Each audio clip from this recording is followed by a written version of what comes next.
Good day, it's Arno Klaasen again here from LifeWise, and I'm continuing today with my gospel story. This is now session 5, and I call it the revelation because of the revelation that I received in this time. This is the time between 25 and 30 in my life. 5 years, of which more or less the first 2 years was my early, if you can say it, early ministry years, and then the next 2 years was basically the army time, and so that is basically what it's all about. So I've said last time that I was on university. It was a bit of a nightmare, but it ended up very well in a certain sense. It ended up better than I thought. I've learned a lot, and I thought, now I'm finished studying, because I've studied 6 years non-stop. I thought, now I know everything. You just go into the world, you can go into change everything, to find out, there's a big difference between having a lot of theoretical studies and doing the thing yourself. And I realized afterwards, for the next 20 years, I was basically at least intensively studying all the way, trying to seek some answers. But that we will come to. And so the beginning of this phase starts with, the end of my theological studies. In the year 6, I married, maybe about a few days after I finished studying. I married the early of December, and I married Marianne Lategan, and she became Klaasen. We had 6 children in more or less 12 years. We always joke and say, we want many children, and we're planning for 17 in phase 1, and then we'll see what's coming. But the Lord gave us 6 children, and that is what it is all about. So I was on my way to the army. You must understand, when you finish studying, you must the next year go to the army, because I didn't went to the army before my studies. So I was called up for the next year for February. I asked the Lord to give me a 1 year off, but it didn't happen, and I didn't know how to do it, and so I went to the army at the end of January, arriving there from the Cape into Heidelberg, here in Transvaal, to realize that I was a month late for the army, because my papers were wrong. All the people in the army were called to come in at February, except the theological students, they must come in the beginning of January. So I arrived there, and it was too late. It was already a month into the program, and I said to them, now I must go home and come back next year. And so, wonderful, there I've got my year. And I was very happy about it, and so I went back to the Cape, and we went and settled down in the Strand, a little cottage house there, 400 meters from the sea. Every day, we just went to the sea. You could see the wonderful, beautiful sea of the Strand, and that was very nice. So it was a bit of a problem in the sense, I was confronted now, I either had to go into a business salary type of scenario, or I had to stick into ministry. That was my concept at that stage in my life, or the knowledge I had. So I decided, I know the Lord has called me for the ministry thing, so I'm going to do the ministry thing, although no one is sponsoring me. And we went and we rented a house. We stayed there. 2 of our children, already 2 of our,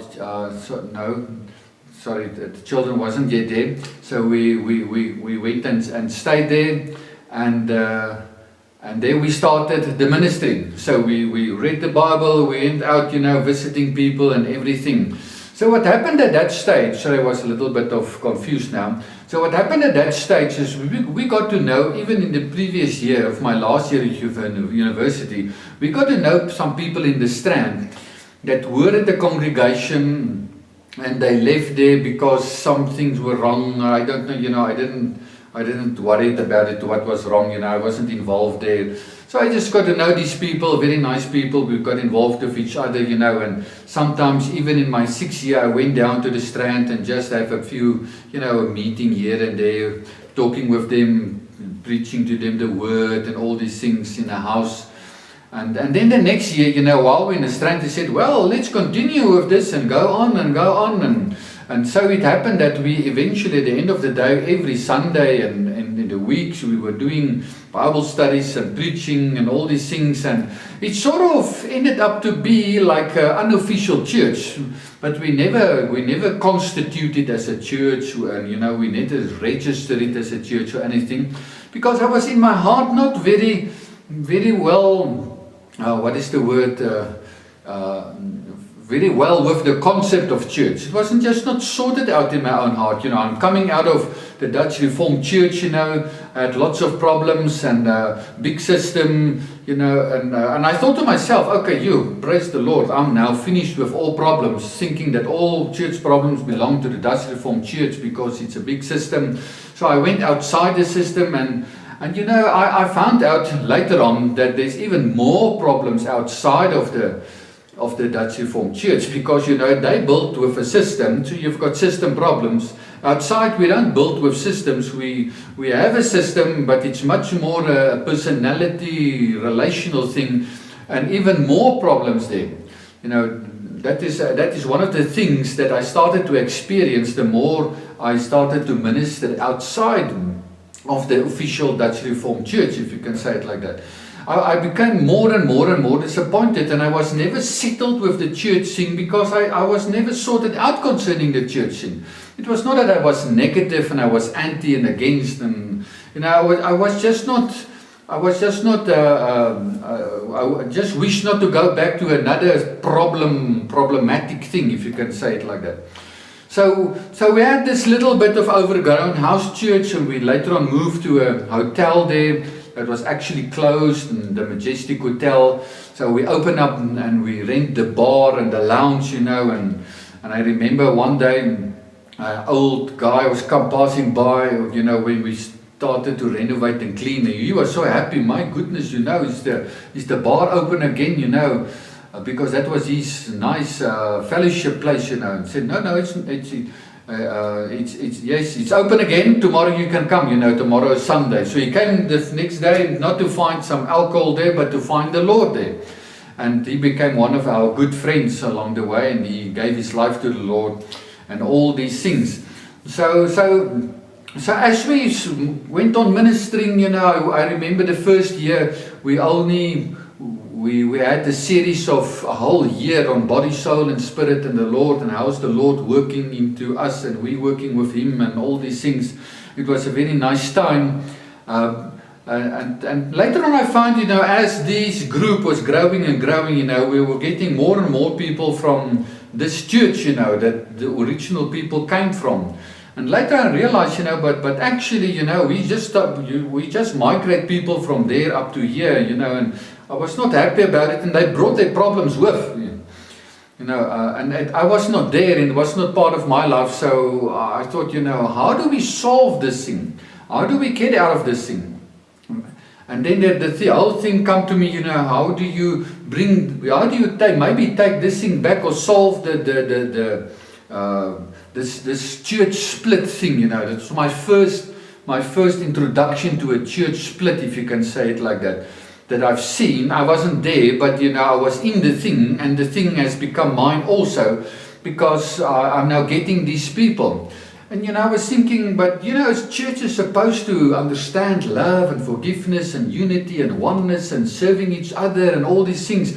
I mean, we're supposed to heal church splits. Church splits is not supposed to exist at all, because we are Christians, we are believers, we know the answer. I mean, there's not supposed to be maybe so many churches even. So can we not bring it back, and we can become one again and manifest this unity in society? Because I thought, there was more churches outside the Dutch Reformed Church than the Dutch Reformed Church. And they constantly splitting and telling us, it's because of the theology, because of the values and things. But later on I found out, no man, this is just plain church split. It is division. It is quarreling, it is arguing, it is because our relational capacity is not enough to function together, and then we've got this new revelation to plant a new church, and so we're just planting new churches, and if there's not a name of a certain group or network of denomination, we plant a new one, and it sounds so very good, but we become in competition with each other, even though we don't acknowledge it, because we are all part of the same party. And so I was discovering this thing, and I was now part of this party. And I want to have an answer for this thing, but I couldn't get an answer. And the more I get involved in this whole thing of this division amongst churches, the more I become disillusioned even in myself about all these things and how these things are working. And maybe I can just say, one day I heard, or I saw at this church where the people were coming from, I saw it's Easter weekend, everyone is welcome, there's a conference there, and the Lord told me, close down here, go back. Well, I wasn't go back, but the Lord said that these people must go back.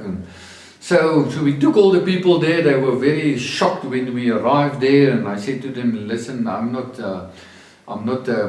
going away, we're bringing the people back, It happened very nice because we prepared our people and said, listen, we're going back. What you're going to do is only basic. You're going to love people and forgive people, and that's it. And you stick to commitment, you stick to relationship, you stick to the Lord, and you just get involved in no arguments and nothing else. That's it. So they did it, and it worked well, and the people found each other, and it was a lovely reunion again, and it worked very well. Although the leaders was so full of not arguing, they were just thinking that you've got an agenda, you're going to take over the authority and everything. I said, no, I'm going to the army next year, don't worry. But they never believed me, and the Lord gave me a verse of scripture, what He's going to do in that situation. And He literally did it in that way, literally solved the whole thing. And all the leaders went away, and a farmer took over the whole congregation. That's a long time back. So it's not about the people and the names, it's about the dimension of the thing and finding what the Lord is actually busy with. This is what it is really all about. So that is what church-wise, in a certain sense, happened in my life. But in this whole thing, I just want to go back in this 2 years now from the beginning and tell you about the revelation in this whole thing. That was what happened, let's say, structurally. But in this whole thing, I was coming from university, and I was not allowed in the Dutch Reform, so I had to preach my own thing. I was very much in the sin theology. Sin was the problem. We need to solve the sin. We preached the sin thing. We let people die to themselves for months and months and months, never getting them to really die to themselves. And I came to a point, in this 2 years where I just realized, this is not really working. I mean, this theology, there's something wrong in it. People are serving the Lord, they're honest and they're committed, and they endure, but this is not a nice thing, and it is not really working, and it's always, it's always here, and because you are focused on sin, you always see the sin in other people's lives, and it becomes a problem in your relationships. Because sin is just the subject and the focus and of about everything we're busy with. So I started to look out, or to ask the Lord some questions and to get some answers in this whole process. I remember at a certain stage I became very desperate, and I said to the Lord, there must be an answer. You really must give me an answer. And I said to Him, I'm going to fast for a week. At least I've given up so many stuff, along the way. At least you can just give me the answer. You can just give me the gospel. Give me the message. I mean, if sin is not the message, what is the message?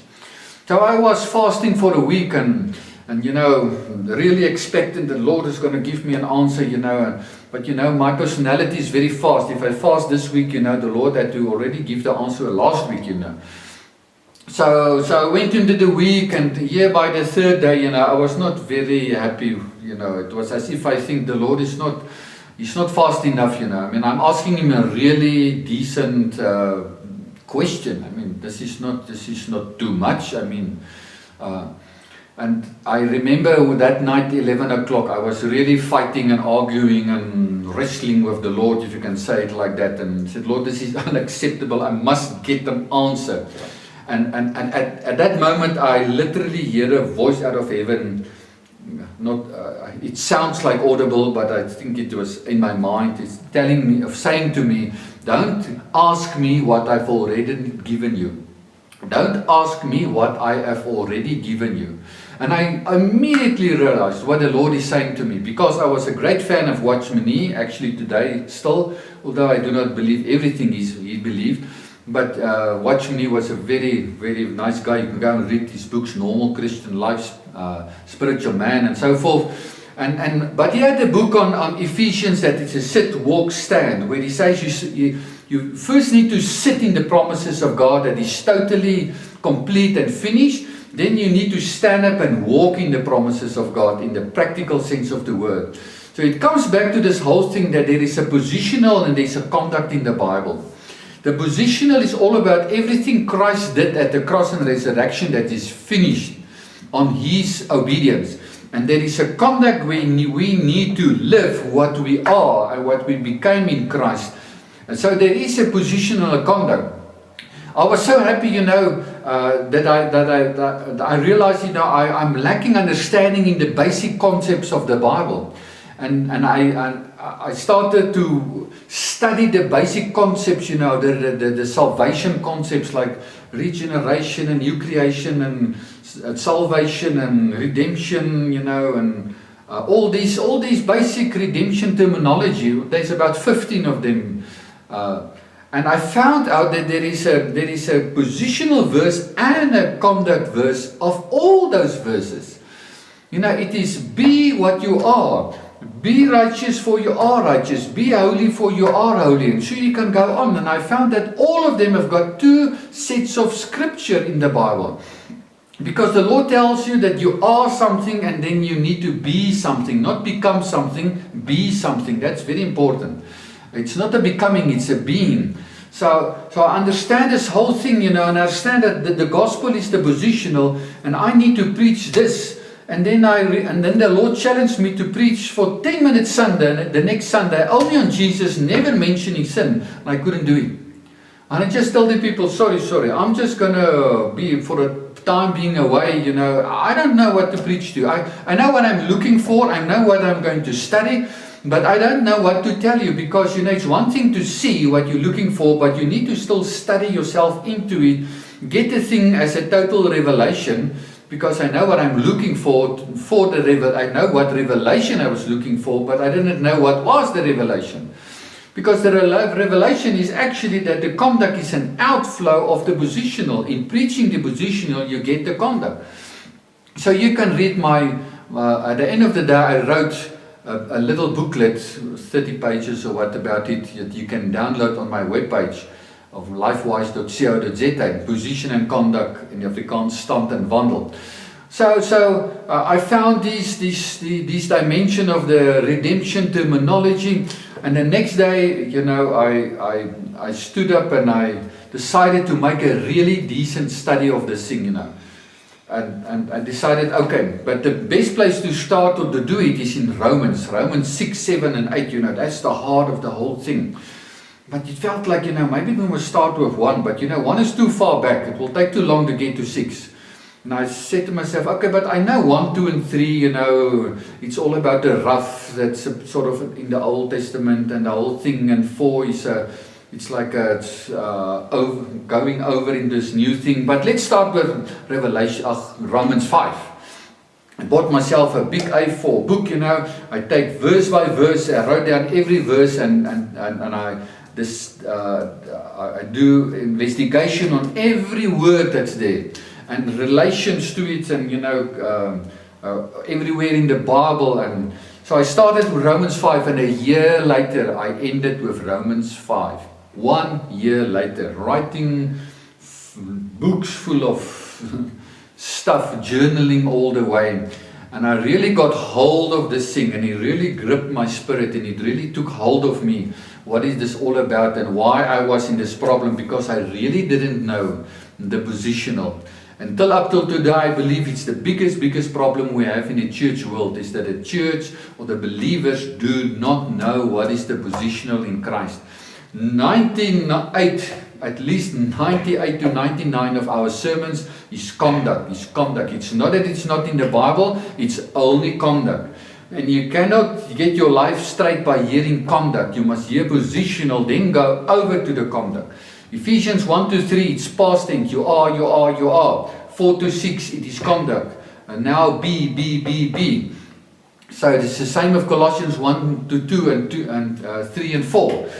So, but that was the whole revelation in the thing, and I had to re-study myself into the Bible through all the redemption terminology and all these things, and it was quite a study in my life that I went through, and I mean it kept on for the next 20 years. It never stopped actually, because you had to study this concept in various forms, in terms of what does it mean in marriage, what does it mean in raising children, what does it mean in finances, what does this mean in the church thing, that many days later, of many years later, I found the answer, but we'll get to back along the way. So that was the revelation that I found myself, and at that stage, if I can just finish this whole thing, at that stage, I was now there at the other church, where we had the reconciliation. I went to the army, I was in the castle I'll come to the army. But it was just before that, before the army, I was at this congregation, and then there was a couple in this congregation that had problems, and his uncle, in his marriage, and his uncle told me, will you not take these people to a ministry there in Nelspruit? And I think many people knew about it. It's the old Elion ministry. I've heard about them. The main guy there was Francois de Toey, but I knew his brother Leon from Stellenbosch, my university days. He was a pastor there in one of the churches, or a dominee in the Reinse Kerk. So we've always fellowshiped together and prayed together 5 o'clock in the morning.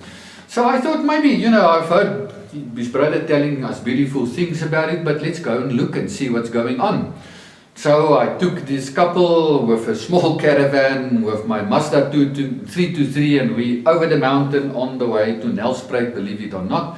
Arriving there, very interesting setup on a mountain in a hotel, no structure, about no logistics, but things were happening. It was vibrant, it was youth, it was just cooking there.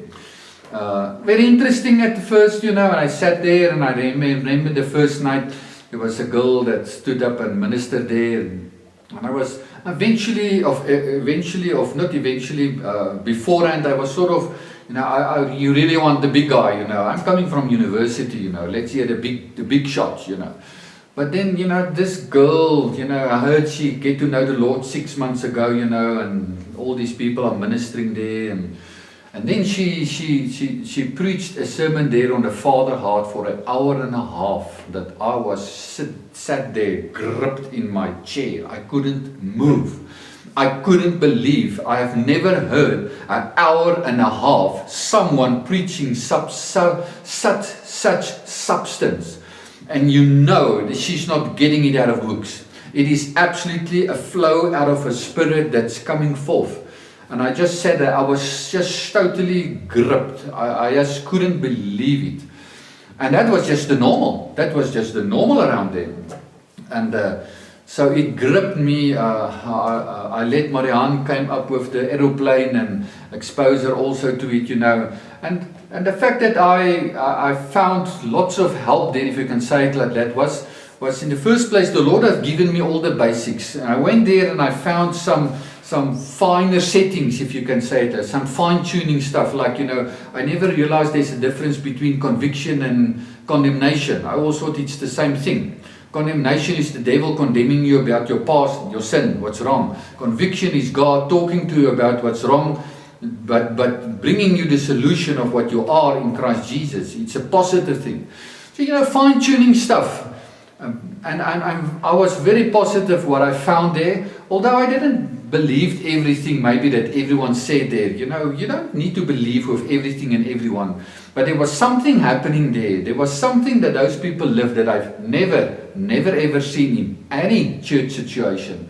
People can say what they want. Yes, they had their problems. They had also severe problems. But never could any church I've ever saw in my life up till today live what I saw there. The testimonies I saw there was totally, the dimension of the working of God was absolutely incredible. it was a natural flow of life that was just amongst people that was very young in the Lord and so forth.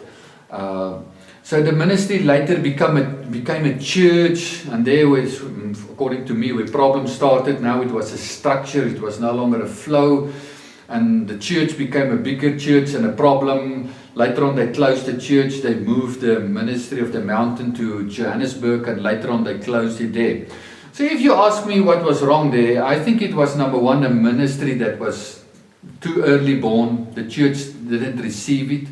Most people are just negative up till on today. Oh, you're part of the righteousness people. They've never listened to it. They've never heard it. I feel the people are treating me the same. Oh, you're a righteousness guy. You believe everyone goes to heaven without accepting the Lord and universalism. I've never been a guy like that, but I believe it, because the church is immature in themselves to have the ability to listen to each other, because we are so in competition with each other.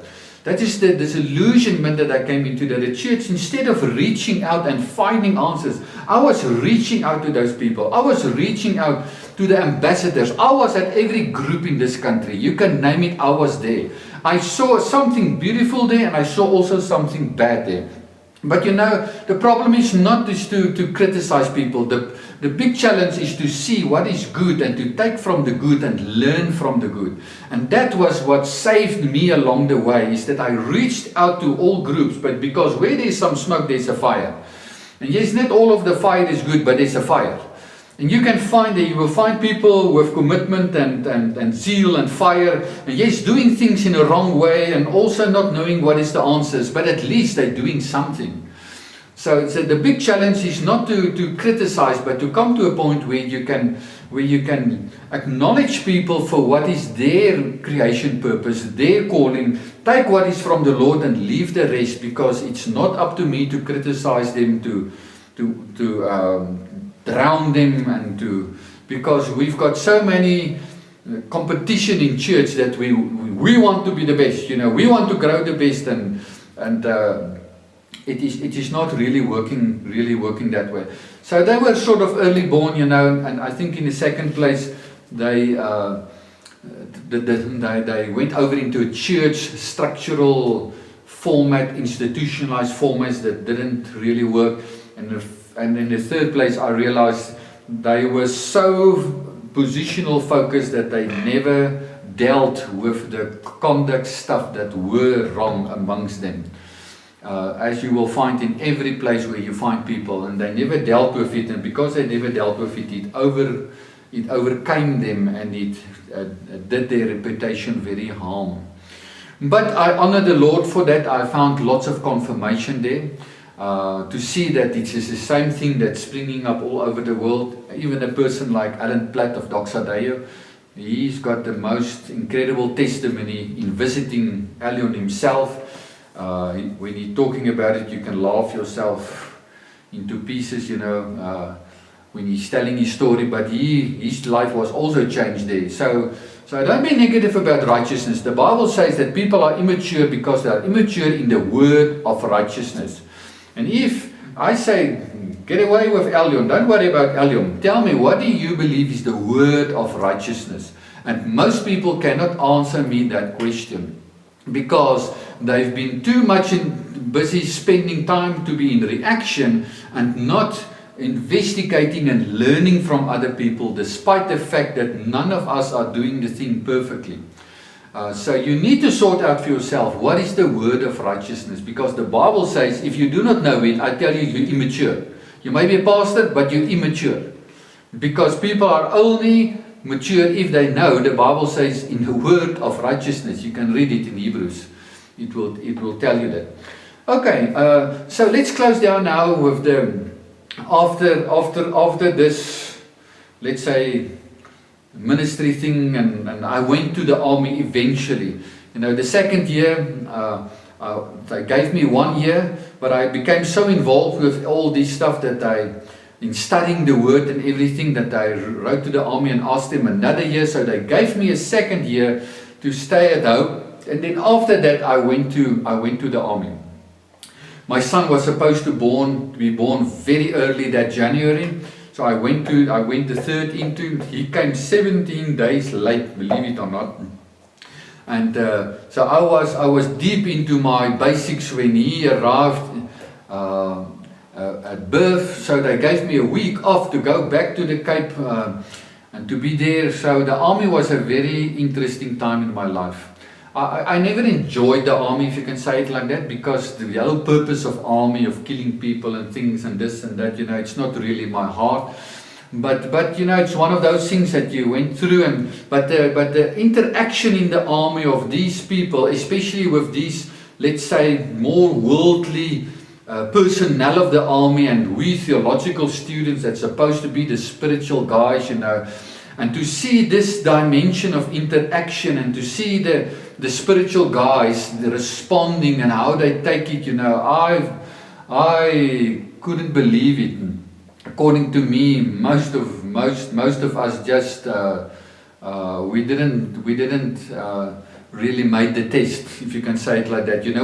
Because we became we think too much of ourselves because we're studying theology. We think we're better, we're greater than other people. And the interaction and the infight amongst these theologians, I can tell you stories upon stories, because you must remember, it's now Roman Catholic and Jews and Dutch Reform and Renewal and all these people together. And you see them as they really live. You don't see them in a church, in the surrounding. You see them, when we've got the pressure on us. Then you see what is coming from the inside, what is coming out. I say to myself, luckily with this beautiful revelation of what I am in Christ, that I believe the army is like a big law, but I am above the law, and he that's in me is greater than the law. So I decided to smile at everything that will come to me, because most people respond to it in the army. They treat you not well to see what is coming out of you. And I've decided, listen, the final decision is with me, not with them. I decide what is my attitude. So when they said to the tree and back, I went 2 times, Not only 1, 2 times, And, they couldn't understand it.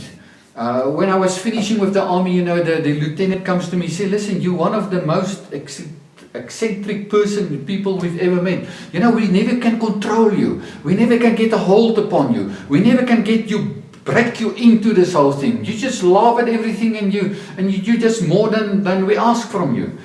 Actually, but luckily you don't have any problems with me, because I've decided to do what you say and decided to double up for you. Why? Because I will respect you. You're not a problem for me. You don't need to break me in. I am already broken in under the will of the Lord. You don't need to crush me in everything. You will not get me at this point where I will resist you, because I don't want to resist you. Because I can make a decision not to resist you. So it was very interesting, and it eventually ended up in a more interesting situation where we had to get our lieutenant pips and things, and here was the army's staff sitting, and there was the theological guys from Pretoria, from the church, that was mainly Dutch Reform, and I became the number 4th one in that group of mine, in terms of fitness and all these things, and they said, well, number 1 is lieutenant, number 2, number 3, number 4 is lieutenant, and they said, no, number 4 cannot get it. Why? They said, he's not Dutch Reform. Oh, and there they were in the fight, and I was sitting there, and here was the army and the church fighting each other, because they said, no, I'm under IFCC, I cannot get it, and they were fighting each other endlessly. I couldn't believe it. I was just sitting there and smiling, and I realized I'm not getting to be a lieutenant, but that's fine with me. I said, Lord, you've got a reason for this. So they made me a corporal. They sent me to Pretoria, but later on I asked to send to the castle in Cape Town. It was also a story on its own, and there I ended up, and I had a very nice time with my dominee there. We were like this, we were just of the same spirit, and we were doing things together, and he was just backing me. I was walking around where I want. No one could say anyone to me, because the kapellaan, or what you call them. He's basically the second in charge, the chaplain. He was basically the second in charge there. So it's only the top guy that you never see, it's got anything to say to me, that it's got authority over me. And I had this nice time in the army, and eventually the army was not 2 years, it was only a year and a half, because the war ended in Angola, and we got 6 months off in the process. And just another thing that happened in the army that was very, very interesting is that in being in Heidelberg and also in Cape Town, we started seeing people in the army manifesting demonically much more. It was just manifestations. I remember, there in Heidelberg, it was not in our group, there was a guy, he manifested demonically, and he just hit about 30 people out of the bungalow. I mean, amongst the engineering people. Oh my goodness. It was just, it started to happen all over in the country because the demonic stuff started to flourish. We had the same problem in the Cape Town there in the castle, and we had interesting times, in handling these people, because we were not trained how to handle them, in theological studies. But in my world, I was what is the word, much more knowledgeable how to handle it, and it's not such a big deal and such a big issue. You just chase away the demons, and that's it, in the name of Jesus. So that was interesting times, not always nice times, but I could see the Lord's hand everywhere in everything, and especially in this time I found this revelation of righteousness, who I am in Christ, the positional, and I was no longer delivered up to the conduct and to the practical side of life, as if this side has got a control and a hold upon you. We are more than conquerors in Christ Jesus because of this revelation. Thank you very much.